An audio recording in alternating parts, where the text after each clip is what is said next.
Okay then guys, so this is Battleship Galaxies. It's Hasbro's rebranding of the Battleship brand, and while it's a completely new game with lots of clever and interesting mechanics, it also harkens back to the good old days. So you won't need pen and paper for this, you won't need to have the old board of old, but you will need to bring a friend.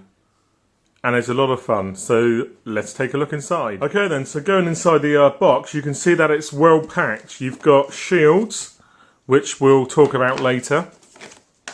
You have a nice little novella, which basically highlights what this war is about and why everybody is fighting. Really nice art, and it's a really nice touch.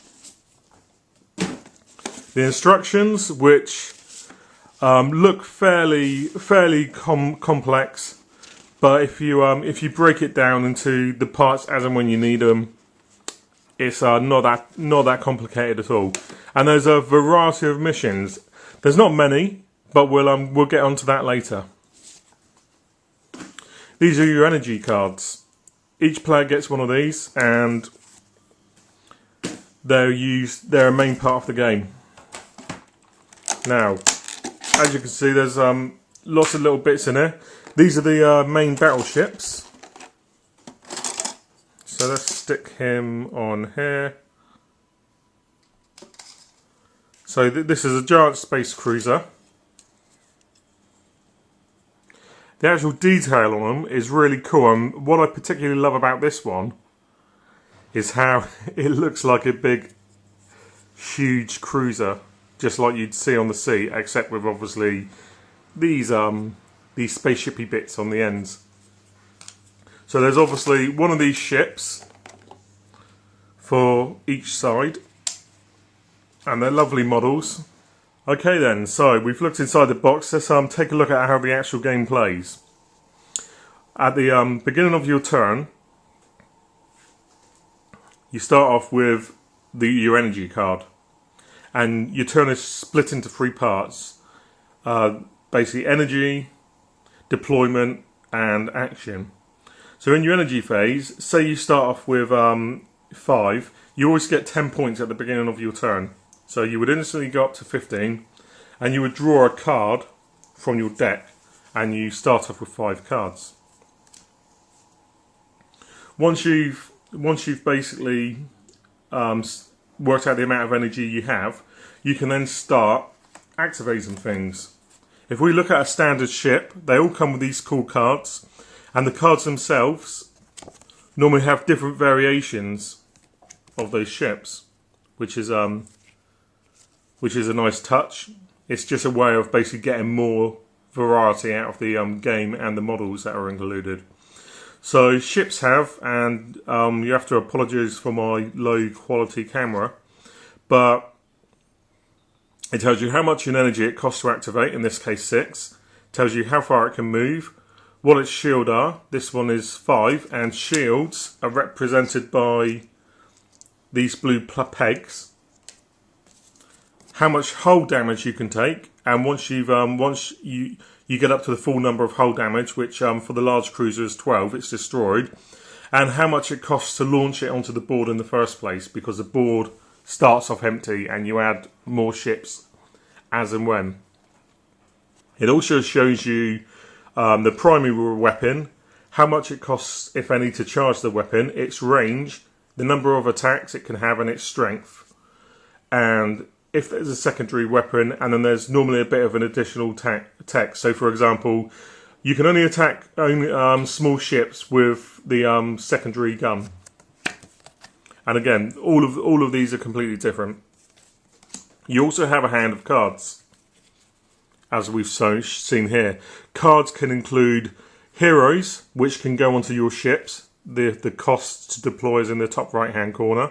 There's additional weapons, which range from nuclear warheads to rocket launchers. You can get shield siphons, so that basically when you attack somebody on a successful hit, you take one of their shield points and add it to your own. And lots of clever little effects. Many of them are used in the deployment phase before you actually start battle, but a few of them can be used during battle as well. And they can do things like ensure that your enemy's attack misses and move you out of range and into potential safety.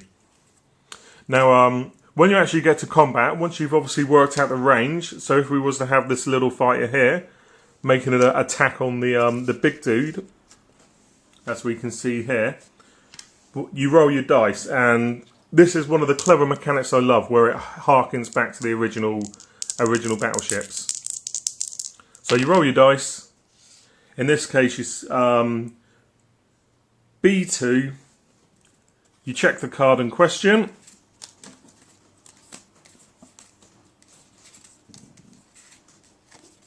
So Vapor's Fate, and then by consulting the grid here, it tells you white is a miss, grey is a hit. So B2 is a hit, and then you do whatever your ship's strength is to this one. So he's got 7 shields, so he would lose 3 shield points. Once your shield points are gone, you then start taking hull damage. Now what's interesting, it's really clever mechanic, is that every ship has got a weak point. It's only in one place, and obviously you can only get it by randomly rolling the dice. And once your shield is down, if you hit that spot, regardless of how much hull damage there's left, it's instantly destroyed. It's a really nice touch. It adds a sense of danger to the game, because once your shields are down, you never can tell, is this next barrage going to be my last? And it's a mechanic that I've really been enjoying. So then, Battleships Galaxy. I really do like it. I'll just mention the shields. These are, you not only hide your ships behind them, but you hide your ship information, because as you deploy cards, they get added to the ship, so you know exactly what's going where, but your opponent doesn't until obviously you're in the heat of battle. So I really do like Battleship Galaxies. It's a little fiddly on its first time, because it's one of those board games where, while the actual mechanics are fairly simple, once you've obviously read the manual several times, there is a lot of surplus information that you don't need immediately.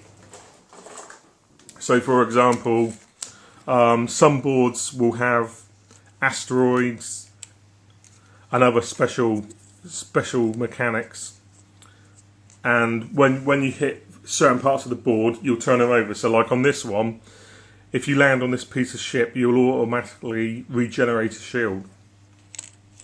So there's all these little bits, but you don't need to know everything before you start playing.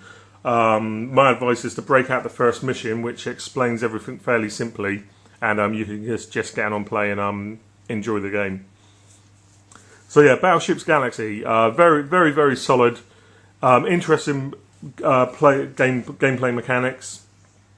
My only problems with it are the placement of shields and hull damage markers. While it's a nice touch, and while it obviously gives you a nice, you can visualise how well you're doing or not doing in battle.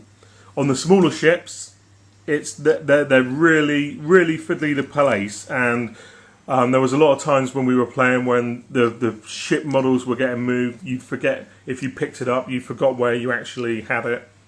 So it's not a game breaker, but it is really fiddly, and you know, if you've got big fat podgy hands like me, you get really annoyed in the small ships.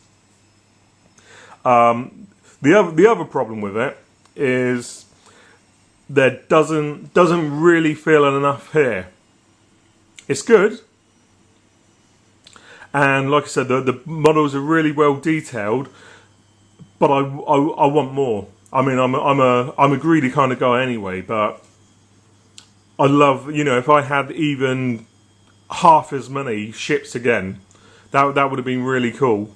It would have added more variety to the gameplay, because again, even though you've got the cards and you can flip them over on some of them, but not that one. Even though you can flip them over, so you've got additional variations of that ship, it still would have been nice to have a few more.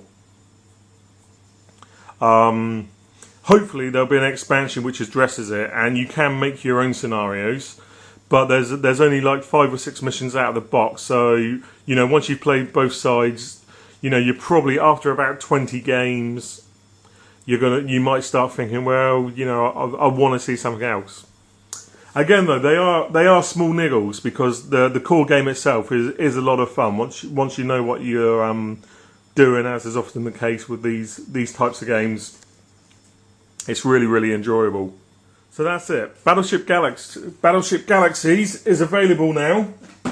It's priced around the £40, and if you're looking at playing something, having some space battles with nice simple rules, so you don't have to worry about things like facing. It's just like distilled to the basics, and you just get on and have fun. Then I totally recommend it. If you're the kind of person who wants lots and lots of crap for your money, and we've been spoilt by games like Wrath of Ashardalon and Descent, then you may be a bit put off by the lack of components. I still think though that it's a very, very good game, and I would definitely recommend it. So this is Battleship Galaxies from Hasbro. This is Darren Jones from GamingUnpluggedUK, and I'll be back with more videos very, very soon, guys. Take care.